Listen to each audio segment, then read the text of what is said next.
Ça, c'est des débuts de semaine comme je les aime. Tu l'as compris, c'était le début de la Ligue des Champions. Bon, si tu connais pas la musique, au moins, maintenant tu la connais. On a enfin lâché les fauves dans l'arène européenne. Et pour le foot français, ce fut une superbe semaine. Enfin, mitigé pour Paris, mais sinon, c'est une très bonne semaine. 3 équipes en lice, 3 matchs, 2 victoires et 1 nul. On n'a pas eu meilleur résultat depuis 2010. Et 2 résultats qui sont pas mauvais contre des clubs anglais, c'est vraiment cool. Du coup, on va parler des matchs dans l'ordre chronologique. En 1, Paris. En 2, Lyon. En 3, Monaco. C'est même limite un classement par rapport à la performance. On a donc commencé cette semaine de Ligue des Champions avec Paris-Arsenal, le match des deux ogres du groupe A. Dans ce match, j'étais tiraillé entre le fait d'être fan d'Arsenal, du coup écouter le cœur, ou alors la raison par rapport à la santé du foot français. Au final, j'ai encouragé mon cœur, toujours écouter son cœur. Ok? Note ça. Note ça maintenant. Du coup, c'était la rencontre entre les deux ogres du groupe, avec deux équipes en difficulté en championnat. En manque de repères dans le jeu pour les deux équipes, pour cause d'arrivée tardive du côté d'Arsenal, et du côté de Paris, nouveau coach, nouveau système de jeu, incompréhension par rapport aux joueurs.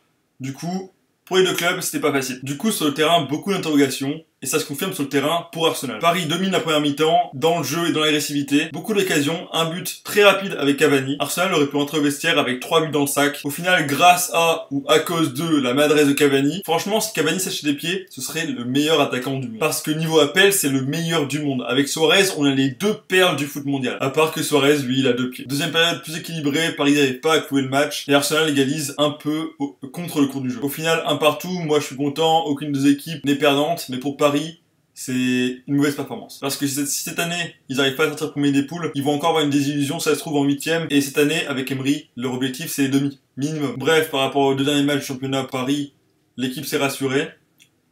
C'est un peu mieux, c'est pas encore parfait, mais le problème avec Paris, c'est qu'on a l'impression qu'aucun autre joueur que Cavani peut marquer. Di Maria, Lucas, Pastore, il n'a pas joué, Ben Arfa, Ressé, on n'a pas l'impression qu'ils peuvent marquer. Verratti, c'est un bijou, mais il marque pas de but. C'est son problème. Parfois, le mec le plus dangereux, c'est Matuidi. Ça explique tout. Pour moi, mon homme du match, c'est Verratti. Ce fut un monstre. Ce garçon, c'est une perle. Il lui manque que la finition. Et franchement, pour moi, il sera dans le top 5 des meilleurs joueurs du monde. Bon, on va passer au match de Lyon contre Zagreb. La dernière rencontre entre ces deux équipes avait fini par un 7-1 assez, comment dire. Il y a un scandale qui entoure cette rencontre de l'époque. Le dernier match fut 7-1, une correction de la part de Lyon avec un quadruplé de Gomis. C'était ouf. Je dis souvent ouf. Bon, pour Lyon, ça fait un 3-0 net, sans bavure. Sans bavure, je dirais pas ça, parce qu'il y a 2 barres pour Zagreb, et au final, Lyon a toujours les mêmes erreurs défensives. Ça a vraiment du mal. Offensivement, c'était bien mieux, avec un Tolisso en 10 qui fut pour moi l'homme du match, avec Ferry qui fait un gros match aussi, Cornet qui prouve qu'il a fait des progrès.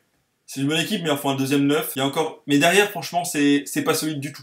T'as peur tout le temps avec Lyon. Yangabiwa, je sais pas ce qu'ils en ont fait, mais depuis 1 an et demi, et son retour de l'Angleterre, et d'Italie, ça oui, la Roma je pense. Franchement, le joueur, il a plus tout le niveau qu'il avait à Montpellier. Pas du tout rassurant. À côté de lui, t'as Morel qui avait été repositionné dans l'axe par Bielsa. Lui, j'ai rien à dire dessus. Sur le côté, Rivus, il est bon offensivement, mais derrière, c'est Kata. Et on n'en parlera pas de Raphaël, qui lui, offensivement, pour moi, ça va, mais derrière, c'est une catastrophe, mais une catastrophe. Bref, pour Lyon, c'est un bon résultat. Ça permet de premier de groupe avec la Juventus et Séville qui sont fait match nul, qui sont tous les deux stoppés pour leur premier match. Il leur faudrait encore 2 victoires, ou alors 1 victoire et 2 nuls, pour peut-être s'assurer la 3ème place pour la Ligue Europa. Et s'ils font par exemple 3 victoires, c'est qualification assurée en Ligue des Champions. Genesio doit retrouver un groupe, et s'il trouve pas un nouvel attaquant, ça va être difficile parce qu'avec Lacazette qui a besoin de 3 semaines à 1 mois, les matchs de Ligue des Champions, tu vas pas les gagner avec Cornet. Contre la Juventus, je pense pas. Sans transition, on va parler de la grosse performance de cette semaine, c'est Monaco, avec sa victoire à Tottenham 2-1.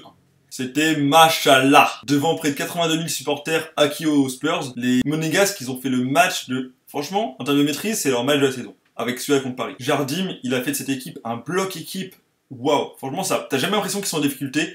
Même s'ils n'ont pas le ballon, même s'il y a des occasions, ils en concèdent pas tant que ça. L'équipe en face garde le ballon parce qu'il leur laisse le ballon. Au milieu de terrain, Fabinho, Bakayoko, c'est très fort, c'est très complémentaire. Et devant, depuis cette saison, avec Jardim qui a beaucoup d'attaquants et des attaquants de qualité, franchement, quand tu as Falcao, Germain, Lemar, Bernardo Silva, ce bijou, tu peux franchement partir en contre. Mais les yeux fermés, quand t'es défenseur, tu sais que tes attaquants ils vont marquer. En première mi-temps, Monaco domine le sujet. Tottenham garde le ballon, mais on n'a pas l'impression qu'ils peuvent marquer. Alors que Monaco, sur 2 actions offensives, 2 buts. Un rush foudroyant de Bernardo Silva, qui pour moi, avec Fabinho, sont les 2 hommes du match. Et un but de Lemar qui a fusillé gardien sur un beau centre de Sidibé. Avant la mi-temps, Tottenham marque sur corner, sur une des seule occasion vraiment où on a peur pour Monaco. En deuxième mi-temps, Tottenham revient galvanisé, ils veulent gagner devant leur public, leur nouveau stade Wembley, où ils jouent pour la première fois en Ligue des Champions. Ils maîtrisent le ballon, Delali repositionné en numéro 10, il sort, comment il s'appelle le coréen?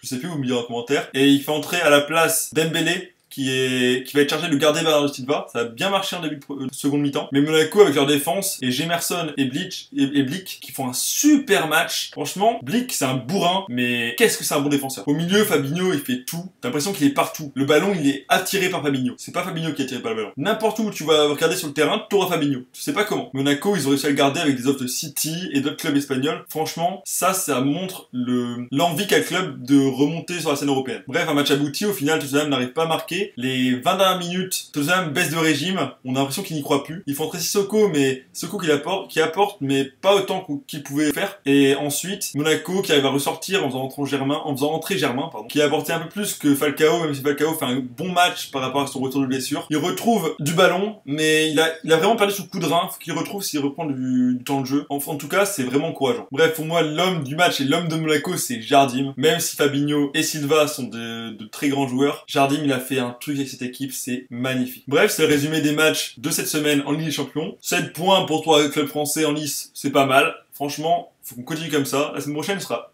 dans 2 semaines plutôt, ce sera pas pareil, hein, lorsque Lyon va commencer à jouer la Juve et Séville, je vends pas cher leur peau pour l'instant. Paris, normalement, ça devrait aller. Monaco, j'ai pas peur pour eux. S'ils continuent à montrer le niveau de jeu qu'ils ont en ce moment, c'est la meilleure équipe de Ligue 1, ils peuvent largement passer. J'espère au moins avoir 2 clubs en 8ème de finale et voir 2 clubs en quart de finale, mais le must serait 3 clubs en 8ème. Ce serait magnifique. Bon, si t'as kiffé, lâche un like, et n'hésite pas à suivre la page Twitter que j'ai mis dans la description. Abonne-toi et tchuss!